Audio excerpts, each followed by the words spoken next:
Bismillahirrahmanirrahim. Alhamdulillahirabbil alamin. Allahumma shalli ala Muhammad wa ali Muhammad. Assalamualaikum ya Aba Abdillah wa alal arwahil lati hallat bi finaik. Alaika minni salamullahi abada ma bakitu wa bakiyal lailu wan nahar. Wala ja'alahu Allah akhiral ahdi minni li ziyaratikum. Assalamu ala al-Husain wa ala Ali ibn al-Husain wa ala auladil Husain wa ala ashabil Husain. A'damallahu ujurana wa ujurakum bimusabina bil Husain alaihissalam. Assalamualaikum warahmatullahi wabarakatuh.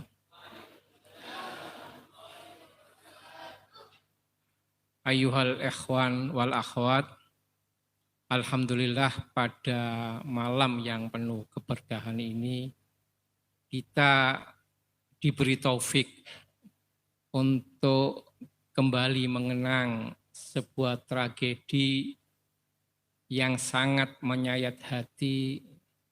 Tidak ada musibah yang lebih besar dari musibah Karbala.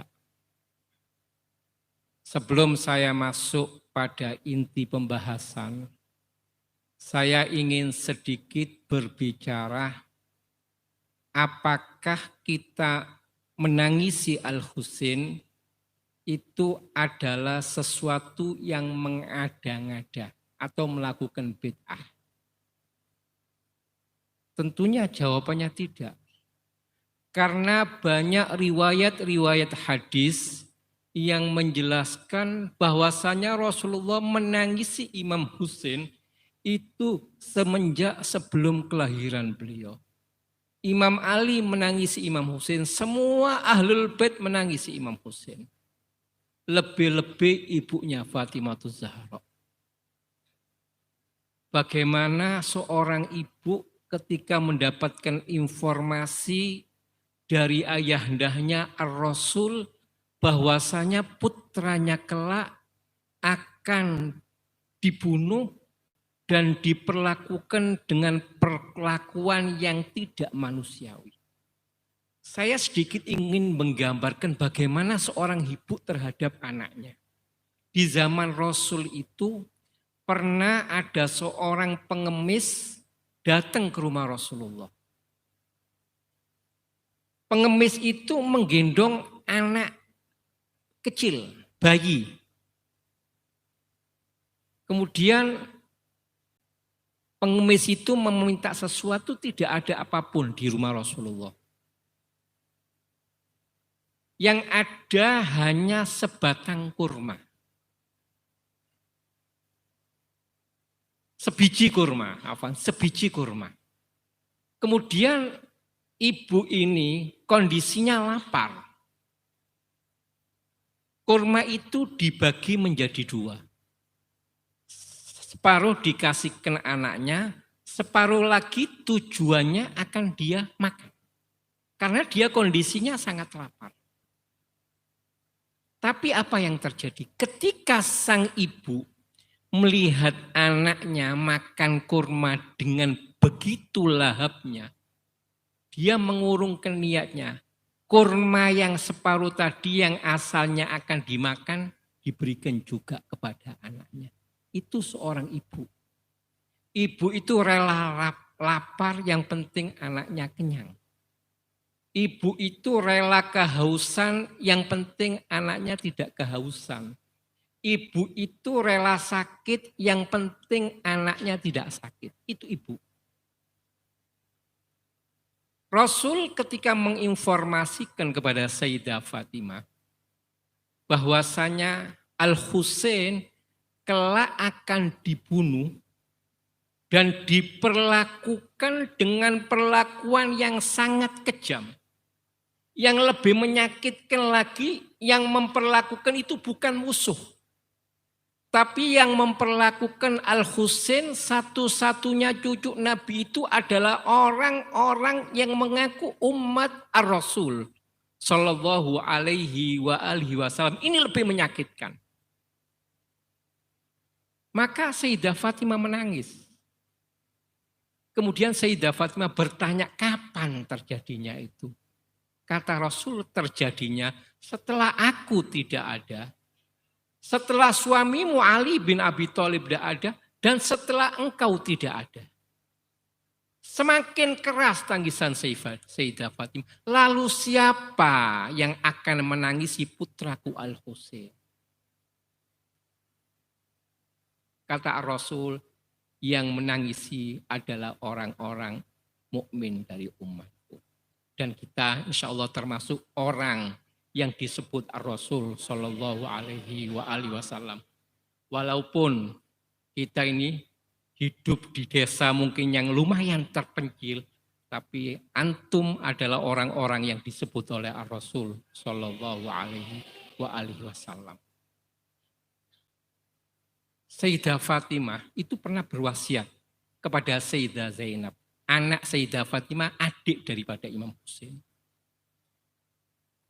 Wasiat itu dilakukan, dijalankan ketika Imam Husain akan tinggal seorang diri, akan berangkat menuju ke medan laga, tiba-tiba dipanggil oleh Sayyidah Zainab. Kembali Imam Husain. Kemudian Imam Husain mengatakan, kemudian Sayyidah Zainab mengatakan kepada Imam Husain, tolong kamu buka lehermu. Setelah dibuka lehernya, leher Imam Husain dicium oleh Sayyidah Fatimah. Tolong kamu buka dadamu. Kemudian dada itu setelah dibuka dicium oleh Sayyidah Zainab. Kemudian Sayyidah Zainab menghadap ke Madinah. Umma qad addaitul amanah. Umma qad wafaitul amanah. Ibuku telah kutunaikan amanatmu. Ibuku telah aku tunaikan amanatmu. Imam Husain mendengar teriakan itu keheranan. Amanat apa yang disampaikan oleh Sayyidah Fatimah? Kemudian kata Sayyidah Fatimah, dulu ketika ibu kita, Sayyidah Zainab, akan menemui ajalnya, dia mendekatkan diriku kepadanya. Kemudian Sayyidah Fatimah meminta aku untuk membuka leherku. Kemudian mencium leherku. Setelah itu Sayyidah Fatimah meminta membuka dadaku. Kemudian mencium dadaku. Kemudian mengatakan kepada Sayyidah Zainab yang di saat itu masih kecil. Wahai putriku Zainab, ini titipanku kepadamu. Kelak di Karbala aku sudah tidak ada. Maka gantikanlah. Kau jadi penggantiku. Sebelum ketika Husain tinggal seorang diri, ciumlah lehernya dan dadanya. Kemudian Sayyidah Zainab bertanya, kenapa yang harus dicium lehernya dan dadanya? Iya, lehernya yang harus dicium karena leher inilah kelak yang akan ditebas dengan pedang. Dan dada ini kelak yang akan diinjak-injak dengan kaki kuda. Begitu tangisan Sayyidah Fatimah sebagai seorang ibu yang tadi saya beri sedikit pengantar. Begitu sayangnya seorang ibu kepada anaknya. Semua ahli bait menangisi Imam Husain. Kita akan sering mengatakan menunggu Imam Mahdi. Ajalallahu farajahu syarif. Kita selalu mengatakan semacam ini. Apakah Imam Mahdi menangisi Imam Husain? Kita sering membaca doa ziarahnya. Dalam doa ziarah Imam Mahdi itu ada rintihan, ada tangisan. Imam Mahdi mengatakan dalam doa ziarah itu, la andubannaka sobahan wa masaan. Wahai datukku Al-Husain, aku akan merintihimu di pagi hari dan di sore hari.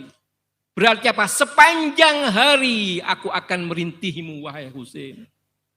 Wala abkianna badalan dumu'i daman. Dan aku akan menangisimu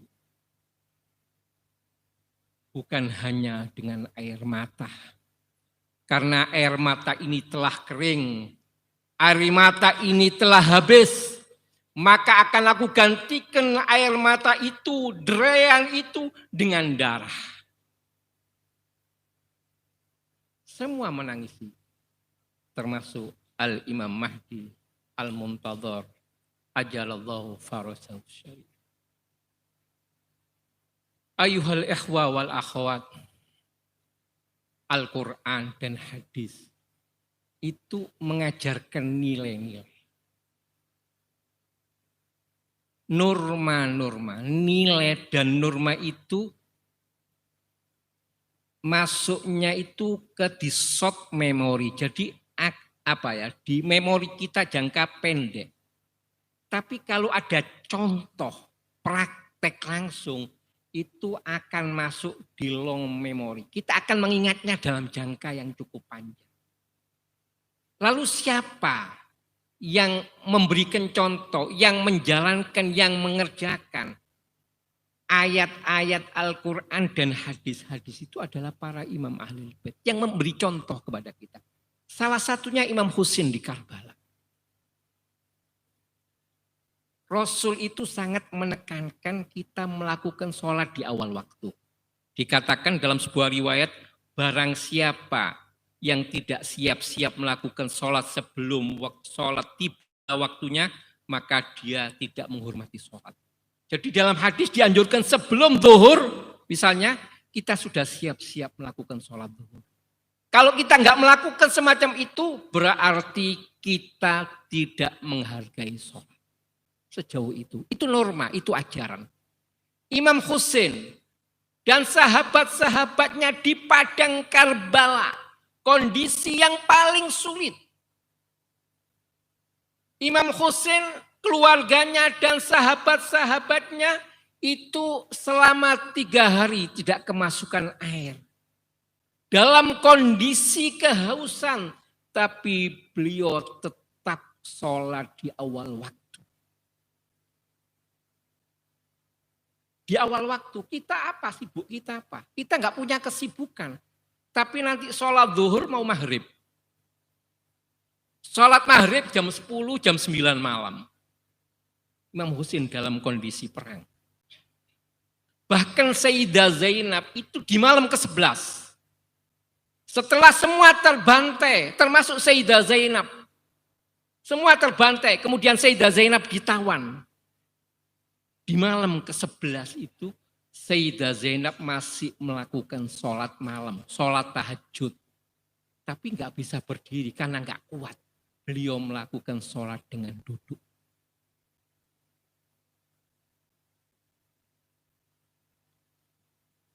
Saya katakan tadi dalam perang, Imam Husain dan keluarganya dan sahabatnya itu sholat di awal waktu. Ketika dengar azan mereka sholat. Sholatnya sholat khauf. Jadi enggak semuanya bareng sholat. Sebagian sholat, sebagian menunggu. Ada Muhammad Al-Hanafi dan beberapa orang menunggu Imam Husain. Imam Husain sedang sholat, dilindungi. Kalau ada senjata, biar senjata itu tidak terkena Imam Husain. Konon Muhammad Al-Hanafi ini melindungi Imam Husain. Begitu banyaknya lesatan anak panah sehingga dia menjadi seperti landak. Depan dan belakangnya ini penuh dengan anak panah. Kemudian dia tidak kuat, dia jatuh ke tanah. Ketika dia jatuh ke tanah, antum lihat ya, kesetiaan sahabat-sahabat Imam Husain. Antum lihat. Bukan omong kosong. Bukan hanya mengatakan lebek ya Husain hanya di mulut. tapi dalam sikap dan tindakan tidak. Antum lihat ini. Ketika dia sudah terjatuh, dia melihat Imam Husain. Kemudian dia bertanya kepada Imam Husain, "Awafaitu yabna Rasulillah?"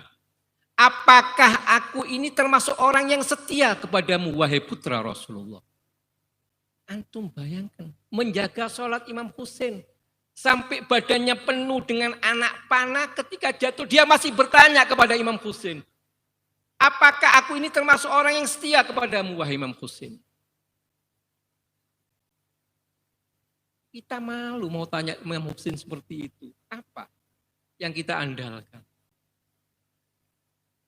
Kemudian kata Imam Husain, "Anta amami fil jannah." Kau di depanku, kau mendahului aku ke surga. Siapa Said Al-Hanafi ini? Dia seorang tuan, seorang ningrat. Seorang yang sangat dihormati, dihargai di masyarakatnya. Ningrat, mata biru katanya orang sekarang. Tapi di depan Putri Az-Zahra, di depan Putri Fatimah, dia seperti budak. Begitu juga sahabat-sahabat yang lainnya yang melindungi Imam Husain. Sehingga ada bait syair yang berbunyi, Sadat fil anam wa kanu. Mereka ini adalah ningrat-ningrat. Orang-orang yang memiliki nasab yang luar biasa. Tokoh-tokoh di masyarakatnya. Walakin libni bintin Nabi saru abidan. Tapi di depan putra Fatimah, di depan Imam Husain, mereka menjadi seperti budak-budak. Yang pertama, yang ditampilkan, dicontohkan oleh Imam Husain, nilai itu apa? Nilai sholat di awal waktu. Yang kedua, adalah pengorbanan. Manusia itu makhluk sosial. Nggak bisa manusia itu hidup seorang diri, nggak bisa tanpa yang lainnya. Nggak mungkin ada satu orang, siapapun kita, ditaruh di satu tempat sendirian, satu kota, nggak ada orang, sendirian. Dikasih semua fasilitas, dikasih semuanya, dia bakal menolak. Kenapa? Bukan fitrahnya. Manusia itu nggak bisa hidup kecuali dengan orang lain. Oleh karena itu, berkorban itu juga fitrah manusia. Manusia itu sering berkorban untuk orang-orang yang dia cintai. Berkorban untuk istrinya, rela mengeluarkan uang untuk istrinya, untuk anaknya. Bahkan kadang-kadang rela berkorban nyawanya demi orang-orang yang dicintai itu. Di Karbala, Imam Husain mengajarkan kepada kita, setiap pengorbanan itu harus bermuara kepada Allah. Harus bermuara kepada Allah. Tidak boleh bermuara kepada yang lainnya. Antum lihat, Imam Husain di Karbala, ketika Abdullah Ar-Radhi, anaknya, bayi, mungil, kehausan, kering kerontang mulutnya. 3 hari, mulai tanggal 7, tidak kemasukan setetes air. Orang ketika haus, di depannya nggak ada air, itu nggak terlalu menderita. Dia menderita, tapi nggak terlalu. Kenapa? Karena di depannya nggak ada air.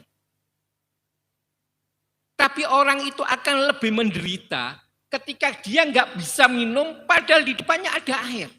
Ini lebih menyakitkan, lebih menderita.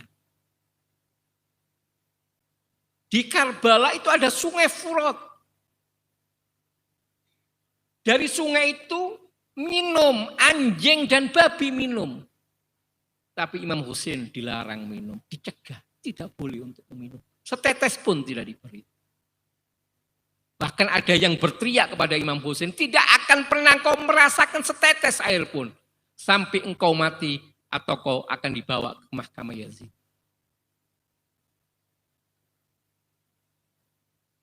Imam Husain membawa bayi itu ke hadapan musuh berharap masih ada rahmat, masih ada sayang. Karena anak kecil ini nggak punya salah apa. Harapan ada setetes air. Tapi ternyata bukan itu yang didapatkan. Hanya lesatan anak panah yang spontan menembus jantung bayi anak itu. Bayi itu menggelepar-gelepar di tangan Imam Husain. Kemudian darah itu diambil, dilemparkan ke atas oleh Imam Husain sambil berkata, "Hawana alayya annahu bi'ainillah." Semua itu ringan karena dalam penglihatan. Coba kita bayangkan anak kita dilakukan semacam itu, tahan kita. Tidak bakal tahan. Imam Husain dengan santainya hanya mengatakan, "Hawana alayya annahu bi'ainillah." Semua itu ringan karena dalam penglihatan. Semua pengorbanan itu harus berporos kepada Allah. Sayyidah Zainab ketika di depannya ada jasad Imam Husain yang sudah terpisah tubuhnya dari kepalanya, hanya mengangkat tangannya, "Allahumma taqabbal hadzal qurban." Ya Allah, terimalah pengorbananku ini. Yang dicari hanya kerelaan Allah, hanya kesenangan Allah.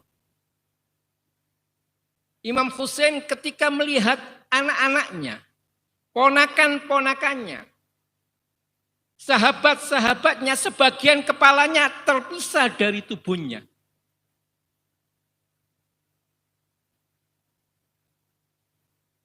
Imam Husain hanya mengangkat tangannya.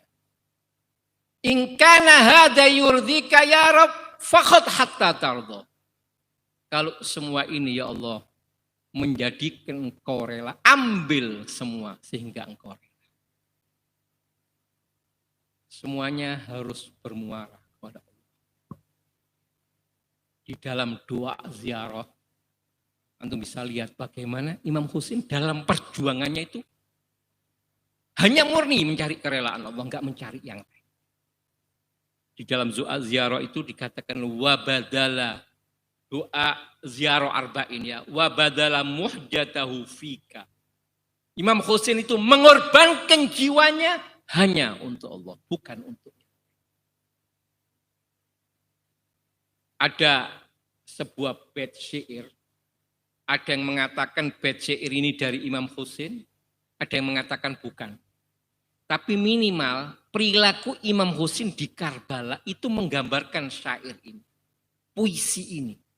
Saya akan bacakan. Taraktul khalqaturron. Aku tinggalkan semua makhluk. Imam Husain di Karbala sebatang kara. Terakhir sebatang kara.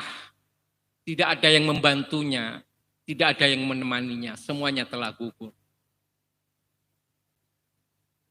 Taraktul khalqatu turran fi hawaka. Aku meninggalkan semua makhluk karena dalam kerinduan kepadamu.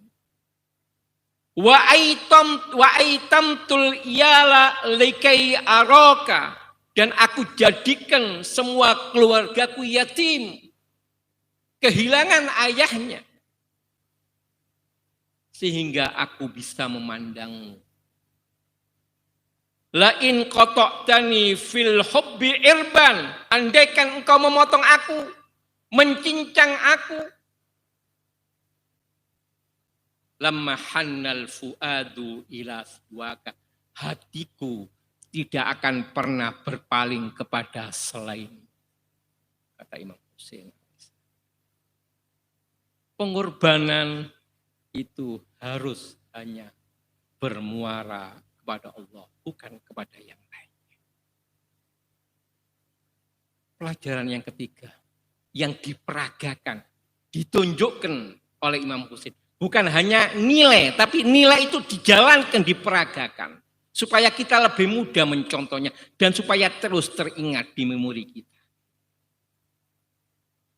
Memberikan pilihan, memberikan ikhtiar, tidak memaksa. Karena setiap perbuatan, apapun, itu berhak atau layak mendapatkan nilai pahala atau dosa, surga atau neraka apabila perbuatan itu dilakukan atas dasar pilihannya, atas dasar kesadarannya.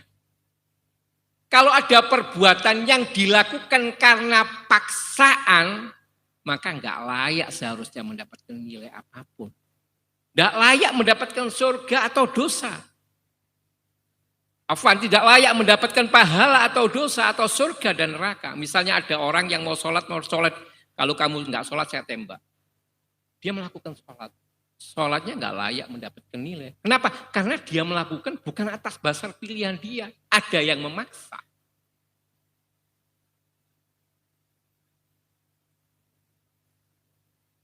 Di dalam Al-Quran dikatakan, wa qulil haqqu mir rabbikum faman syaa'a falyu'min wa man syaa'a falyakfur. Kebenaran itu dari Tuhanmu. Kalau kamu mau, ya kamu ikuti. Kalau kamu enggak mau, kamu kufuri. Bebas. Tidak ada paksaan. Saya sedikit cerita. Nabi Ibrahim. Nabi Ibrahim itu kan pernah mimpi. Ya bunaya inni ara fil manami anni adbahuka fandur ma'adha tara. Wahai anakku, aku dalam mimpiku melihatmu. Ya bunaya inni ara fil manami anni adbahuka. Wahai anakku, aku dalam mimpiku aku menyembelihmu, aku melihatmu menyembelihmu. Fandur ma'adha tara. Bagaimana pendapatmu? Ini yang saya katakan, Nabi Ibrahim tidak maksa. Ketika melihat menyembelih anaknya dalam tidurnya itu berarti wahyu. Berarti Ismail harus disembelih. Tapi Islam tidak memaksa. Enggak langsung disembelih Ismail, ditawarkan. Bagaimana pendapatmu wahai anakku? Allah memerintahkan aku menyembelihmu. Katanya Nabi Ismail, ya abatif alma tu'mar. Satajiduni insyaallah minas sabirin. Wahai ayahku, kerjakan apa yang diperintahkan oleh Allah. Engkau akan mendapatiku termasuk orang-orang yang bersabar. Tidak memaksa Islam. Bebas. Kamu mau saya eksekusi, saya sembelih. Ini perintah Allah. Kalau enggak mau enggak apa-apa. Kata Ibrahim, lakukan. Kau akan mendapatiku termasuk orang-orang yang bersabar. Begitu juga di Karbala. Imam Husain tidak memaksa mereka.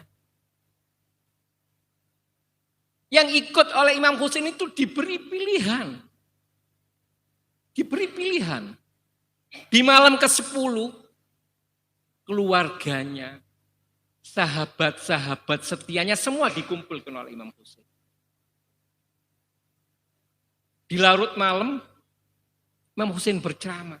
Di antaranya Imam Husain mengatakan mereka ini intinya mencari aku. Ingin membunuh aku. Silakan kalian pulang. Silakan tinggalkan aku sendiri. Karena mereka gak mencari kalian, hanya mencari aku. Ini pilihan. Kalau mereka mau pulang, secara syar'i diizinkan oleh Imam Husain. Secara syariat gak berdosa. Karena mendapatkan izin dari Imam Husain. Tapi mereka orang-orang yang loyal, yang setia. Menolak meninggalkan Imam Husain. Bahkan mereka menangis. Semua tidak ada yang mau meninggalkan Imam Husain. Ketika masuk, ada Ali bin Mudhahir. Ali bin Mudhahir ini saudaranya Habib bin Mudhahir. Sering dengar ya nama Habib bin Mudhahir. Kalau antum arba'in insya Allah bisa melihat kuburannya, pusaranya. Ada Ali bin Mudhahir. Dia bilang ke istrinya supaya pulang. Diizinkan oleh Imam Husain. Anda jawab, Anda dengar jawaban istri daripada Ali bin Mudhahir. Dia mengatakan semacam ini kepada suaminya.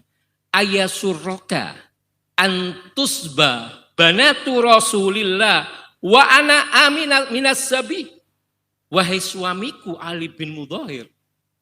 Apakah engkau bergembira, engkau senang melihat putri-putri Rasulullah menjadi tawanan. Sedangkan aku bebas, aku tidak ditawan.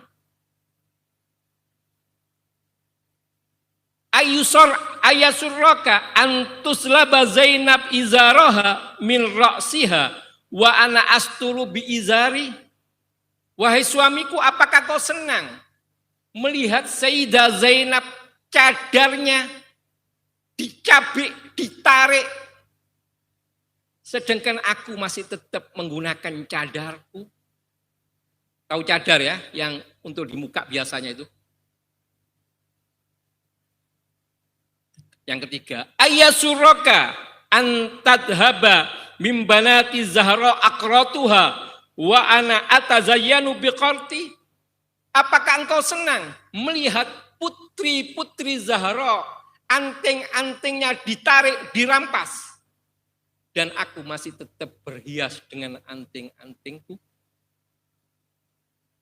Di saat itu ya, anting-anting itu bukan dilepas ya, untuk tahu. Putri-putri Rasulullah ditarik anting-antingnya sehingga telinganya berdarah. Kalau ada yang pakai cincin, kelamaan untuk ditarik cincinnya, dipenggal jari jemarinya. Apakah engkau senang melihat putri-putri Rasulullah anting-antingnya dirampas sedangkan aku masih menggunakan anting-anting? Ayasurraka antabyadda wajhuka inda Rasulillah wa taswaddu wajhi inda Fatimatu Zahra. Apakah engkau senang wajahmu putih di hadapan Rasulullah sedangkan wajahku hitam di depan Bunda Husain yaitu Sayyidah Fatimah? Kata istri Ali bin Mudhahir, kamu bela lelaki dari keluarga Rasulullah, aku akan bela kaum perempuan dari keluarga Rasulullah. Ditawari untuk pulang. Ada pilihan, enggak berdosa kalau karena Imam Husain mengizinkan. Tapi karena begitu loyalnya, dia tetap tidak mau meninggalkan. Tidak mau meninggalkan Al-Husain dan keluarganya. Masih mau dilanjutkan apa sudah cukup? Lanjut ya.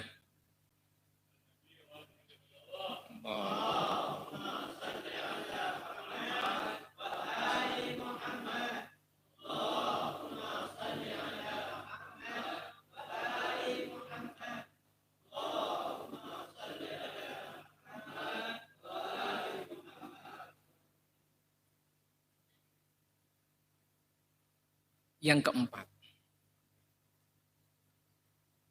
nilai yang ada di Karbala itu tidak ada kata tawar-menawar untuk imam. Ketika imam memutuskan, jangan mempertanyakan kenapa imam memutuskan semacam ini. Kita enggak layak untuk tahu alasannya. Tidak layak. Siapa imam, siapa kita. Ini terjadi. Pengikut Imam Hasan, pada waktu Imam Hasan melakukan perdamaian dengan Muawiyah, pengikut Imam Hasan merasa Imam Hasan kuat. Kenapa harus berdamai dengan Muawiyah?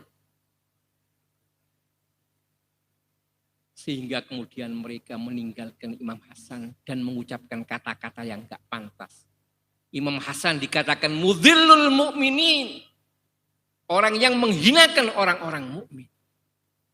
Siapa kita mempertanyakan Imam Hasan? Beliau imam maksum yang harus kita ikuti secara totalitas. Juga banyak orang yang protes ketika Imam Husain tampil melawan Yazid. Karena Imam Husain dalam kondisi lemah. Siapa kita mempertanyakan Imam Husain? Siapa kita mempertanyakan Imam Hasan? Kita tidak memiliki kelayakan untuk mempertanyakan itu. Karena Al-Quran mengatakan atiullaha wa atiur rasul wa ulil amri minkum. Taatlah kamu kepada Allah secara totalitas. Taatlah kepada Rasulullah secara totalitas. Taatlah kepada ahli bait secara totalitas, tanpa reserve, tanpa pengecualian sama sekali. Antum tahu Imam Ali? Imam Ali ini seorang imam juga. Seorang imam. Seorang pemimpin. Tapi ketika Rasulullah masih ada, beliau bukan pemimpin. Beliau adalah orang yang dipimpin. Pemimpinnya siapa? Rasulullah. Imam Ali nggak pernah mengatakan tidak, nggak pernah. Ketika akan hijrah ke Madinah, Imam Ali memerintahkan, Rasulullah memerintahkan Imam Ali untuk tidur di atas ranjangnya. Ini bukan hal kecil ini, taruhannya nyawa. Kalau mereka nggak membuka selimut langsung ditebas, Imam Ali akan meninggal. Akan syahid. Ketika kata Rasulullah, wahai Ali, engkau tidur di atas ranjangku. Apakah kemudian Imam Ali mempertanyakan, kenapa ya Rasulullah, aku harus tidur di andang ranjang? Tidak. Yang ditanyakan Imam Ali coba kita dengarkan. Kata Imam Ali, wahai Rasulullah, apabila aku tidur di atas ranjangmu, apakah engkau selamat wahai Rasulullah? Iya, aku akan selamat. Spontan Imam Ali sujud syukur. Ini namanya pengikut. Tak tanpa mempertanyakan. Imam Ali untuk mendeskripsikan, untuk menjelaskan kepada kita bagaimana ketaatan beliau kepada Ar-Rasul.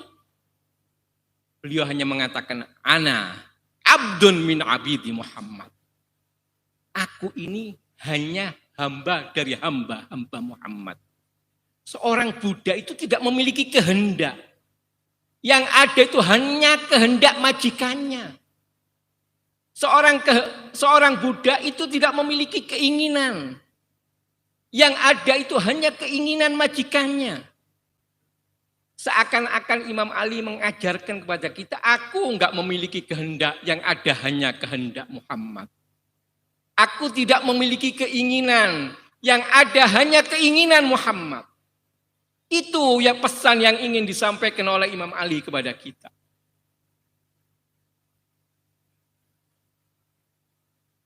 Ketika imam menyeru kita, tidak ada kata tawar-menawar. Ada cerita sedikit, ada seorang pemuda yang baru menikah. Dia mendengar di Basrah Imam Husain mencari penolong. Pengantin baru. Malamnya jadi pengantin, dia mendengar Imam Husain mencari penolong, dia langsung berangkat seorang diri. Dia mengatakan kepada ibunya, wahai ibu, tolong berikan persenjataan perlengkapan perangku dan kudaku. Kata ibunya, kau beritahu dulu istrimu.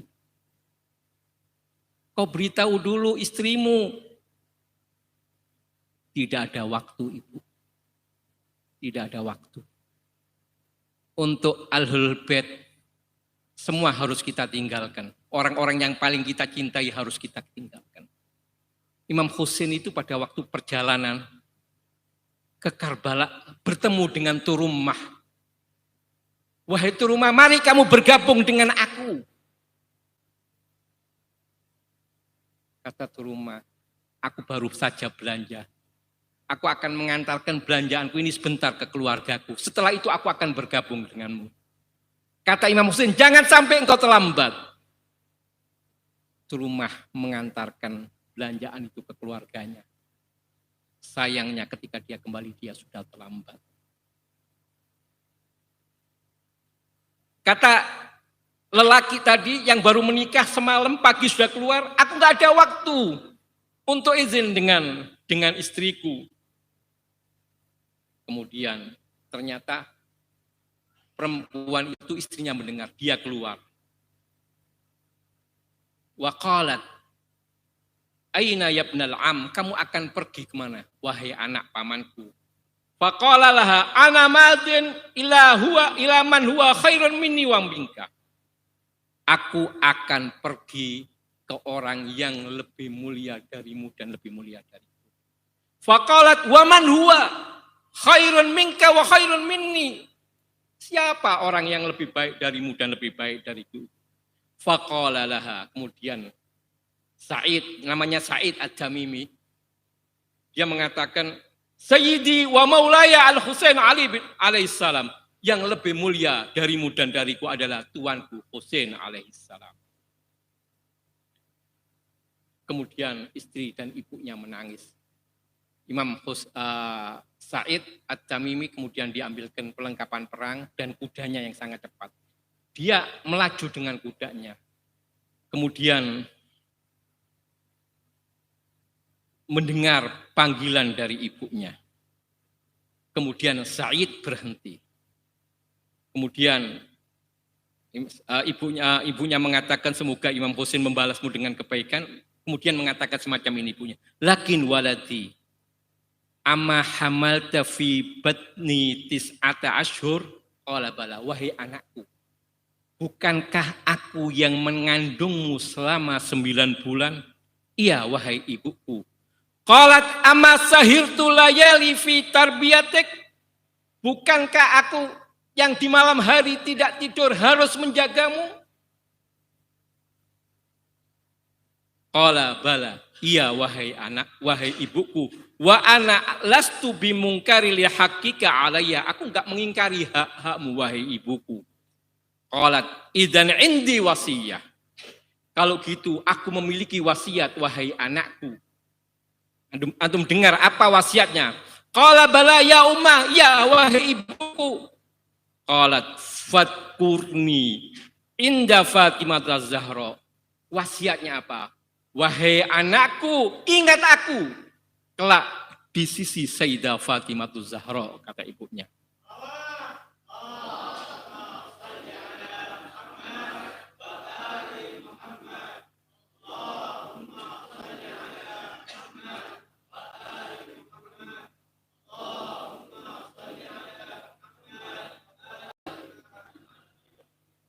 Pertama, fadkurni inda Fatimatu Zahra yaumil qiyamah. Ingat aku di sisi Sayyidah Fatimatu Zahra pada hari kiamat. Bunayya, idza adraktal Husain faqra'hu annis salam wa kullahu falyashfa'li yaumil qiyamah. Wahai putraku, kalau kelak kau bertemu dengan Imam Husain, sampaikan salamku dan katakan, jangan lupakan aku untuk diberi syafaat kelak di hari akhir. Li'anni ishtaraktu binusratih. Karena aku terlibat, ikut menolongnya. Faqala laha ya Umma, bagaimana engkau bisa mengatakan bahwa dirimu terlibat menolongnya?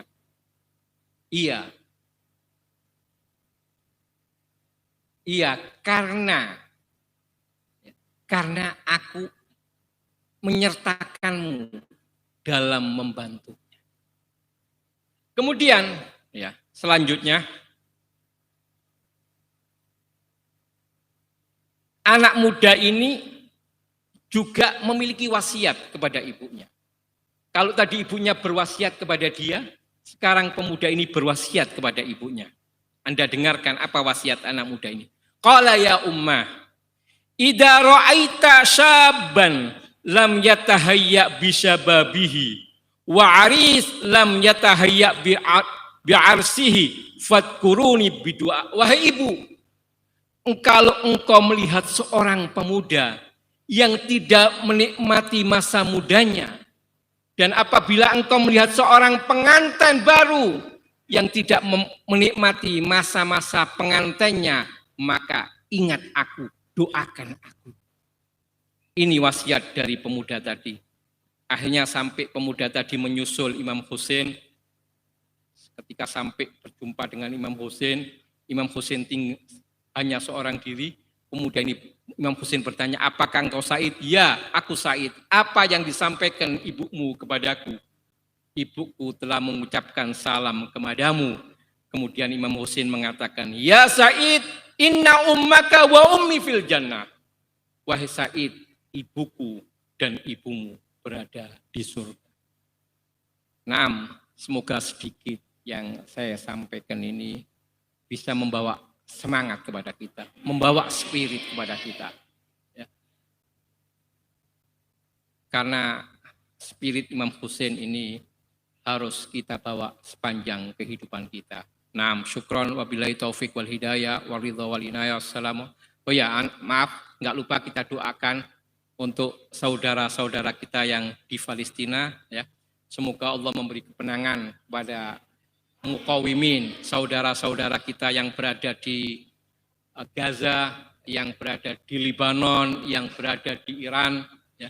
Dan Allah menghancurkan, ya, kaum mustakbirin, ya, orang-orang kafir, orang-orang munafik yang berupaya memberangus Islam di penjuru dunia, dan Allah marzuqna ziyaratul husin fid dunya wa syafa'atul husin fil akhirah. Ya Allah, anugerahkan kepada kita semua ziarah kepada Imam Husin di dunia dan syafaat Imam Husin di akhirat. Ya, karena terus terang, saya sama antum jangan bermimpi untuk mendapatkan surga dengan amal perbuatan kita. Terlalu lemah, ya. Kita nggak memiliki apa-apa. Kita nggak memiliki apa-apa. Sholat kita pun dibayar 50.000, 100.000 kita masih untung. Karena sholat kita nggak berkualitas.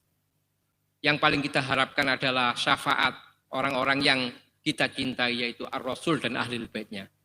Syukron, assalamualaikum warahmatullahi wabarakatuh.